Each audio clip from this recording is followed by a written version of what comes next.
क्या कोई एक व्रत भटकती आत्मा को भी मुक्ति दिला सकता है?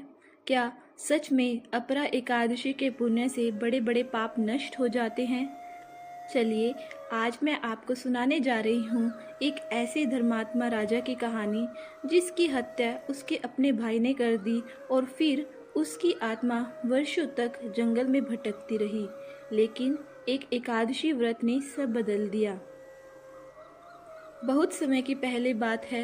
एक विशाल और समृद्ध राज्य था। वहाँ के राजा महिध्वज अपनी दया, धर्म और भक्ति के लिए दूर दूर तक प्रसिद्ध थे। वे प्रतिदिन सुबह उठकर भगवान विष्णु की पूजा करते, गरीबों को दान देते और अपनी प्रजा का पिता की तरह पालन करते थे। राज्य की जनता उनसे बहुत प्रेम करती थी, लेकिन जहाँ प्रेम होता है वहाँ कभी कभी ईर्ष्या भी जन्म ले लेती है। राजा का छोटा भाई वज्रध्वज मन से बहुत क्रूर था। उसे अपने बड़े भाई की लोकप्रियता बिल्कुल पसंद नहीं थी। वह सोचता, राजा बनने का अधिकार मेरा होना चाहिए था। सब लोग महिध्वज की ही प्रशंसा क्यों करते हैं? धीरे धीरे उसका मन घृणा और लालच से भर गया। एक रात पूरे महल गहरी नींद में सो रहा था। चारों ओर शांति थी। केवल महल के गलियारों में जलते दीपक हल्की रोशनी दे रहे थे।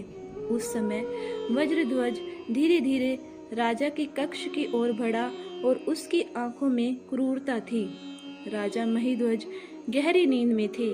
उन्होंने कभी सपने में भी नहीं सोचा था कि उसका अपना भाई ही उनका शत्रु बन जाएगा।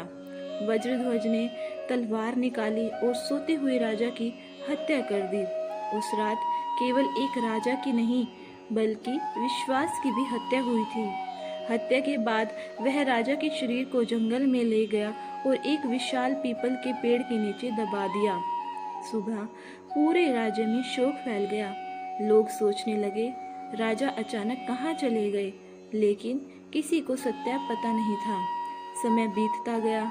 उधर जंगल में अजीब घटनाएं होने लगी। रात के समय उस पीपल के पेड़ के पास से डरावनी आवाजें आने लगी। जो भी वहां से गुजरता उसे किसी अदृश्य शक्ति का भय महसूस होता। कई यात्रियों ने कहा कि उन्होंने वहां एक भटकती आत्मा देखी है। धीरे धीरे पूरा जंगल डर का स्थान बन गया। असल में वह आत्मा राजा महिध्वज की थी। वे धर्मात्मा थे, लेकिन उनकी मृत्यु अत्यंत पीड़ादायक और अन्यायपूर्ण हुई थी। इस कारण उन्हें शांति नहीं मिल पा रही थी। वे प्रेत योनि में भटक रहे थे। एक दिन वहां से एक महान तपस्वी गुजर रहे थे। उनका नाम था धूम्य ऋषि। उनके चेहरे पर तेज था और आंखों में दिव्य प्रकाश। जैसे ही वे उस पीपल वृक्ष के पास पहुंचे, उन्होंने कुछ विचित्र महसूस किया। उन्होंने ध्यान लगाया। अपने तप बल से वे तुरंत समझ गए कि यहाँ कोई पीड़ित आत्मा भटक रही है।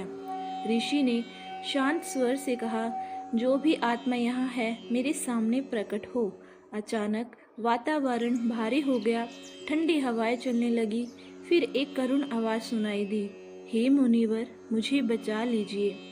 ऋषि ने पूछा, तुम कौन हो? आवाज आई, मैं राजा महिध्वज हूँ। मेरे अपने भाई ने छल से मेरी हत्या कर दी। मेरी आत्मा वर्षों से भटक रही है।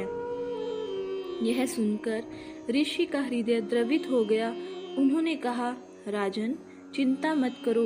धर्म कभी व्यर्थ नहीं जाता। मैं तुम्हें अवश्य मुक्ति दिलाऊंगा। कुछ दिनों बाद अपरा एकादशी आने वाली थी।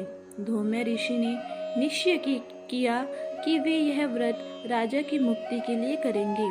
एकादशी के दिन उन्होंने प्रातः स्नान किया, साफ वस्त्र धारण किए, फिर पूरी श्रद्धा से भगवान विष्णु की पूजा आरंभ की। उन्होंने दीप जलाया, मंत्र जाप किया, तुलसी अर्पित की। पूरे दिन उन्होंने अन्न और जल का त्याग किया। रात भर भजन और नाम स्मरण करते रहे। उनकी भक्ति इतनी सच्ची थी कि पूरा वातावरण दिव्य हो उठा।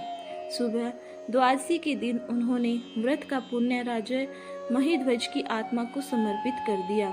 जैसे ही पुण्य समर्पित हुआ, वैसे ही पूरा जंगल प्रकाश से भर गया। पीपल के वृक्ष से एक दिव्य आभा प्रकट हुई। राजा महिध्वज अब प्रेत रूप में नहीं थे। उन्होंने दिव्य शरीर धारण कर लिया था। उनके चेहरे पर अद्भुत शांति थी। उन्होंने हाथ जोड़कर ऋषि से कहा, हे मुनिवर, आपने मुझे अत्यंत कष्टों से मुक्त कर दिया। आपकी कृपा मैं कभी नहीं भूलूंगा। तभी आकाश से दिव्य विमान उतरा। देवदूत राजा को वैकुंठ के लिए ले गए। राजा की आंखों में आंसू थे। उन्होंने अंतिम बार पृथ्वी की ओर देखा और फिर दिव्य विमान में बैठकर वैकुंठ धाम को चले गए। धौम्य ऋषि मुस्कुराए। उन्होंने आकाश की ओर देखकर कहा, सच्ची भक्ति और एकादशी व्रत का पुण्य कभी व्यर्थ नहीं जाता। उस दिन के बाद वह जंगल भी शांत हो गया। लोगों को समझ आ गया कि अपरा एकादशी केवल एक व्रत नहीं, बल्कि आत्मा की शुद्धि और मुक्ति का मार्ग है। दोस्तों, इस कथा से हमें सीख मिलती है कि ईर्ष्या और लालच मनुष्य को पाप की ओर ले जाते हैं, लेकिन सच्ची भक्ति और पुण्य किसी भी आत्मा को अंधकार से प्रकाश की ओर ले जा सकते हैं। अगर आप भी अपरा एकादशी का व्रत रखते हैं तो सच्चे मन से भगवान का स्मरण जरूर करें। राधे राधे।